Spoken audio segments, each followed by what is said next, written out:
11 years after getting sober, McMillan says he's disappointed that when it comes to getting help, not much has changed. For me, I had to go through 12-step programs were the only resources available. There weren't any other resources when I got into recovery. But he did recover. I couldn't imagine life being like this. He wants the same for others in the face of a bleak reality. We lose more years of life to unregulated substances in Island Health and in British Columbia than to anything other than cancer. In a new report, Island Health's chief medical officer turns the focus to alcohol. Unregulated substances, specifically opioids and alcohol, have such a fundamentally different regulatory framework and public image. Dr. Reka Gustafson's report finds alcohol-related hospitalizations are higher than admissions for opioids, cannabis, and stimulants.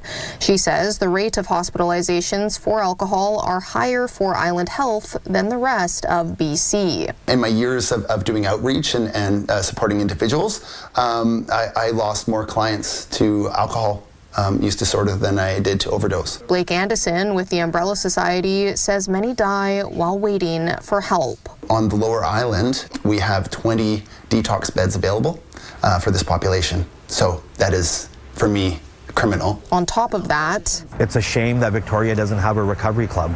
We have about 8 or 10 different housing sites for people in harm reduction, but we have 0 sites for people in recovery. He and Anderson don't want people to have to leave the island to get treatment. In order to improve health, we actually have to reduce consumption. She says decades of regulation reduced tobacco consumption, so it's time to do the same for alcohol. Such as taxation and pricing and availability. While it's clear there's much work to be done, healing is still happening. We have the privilege of being able to see people achieve sobriety and achieve success in their recovery.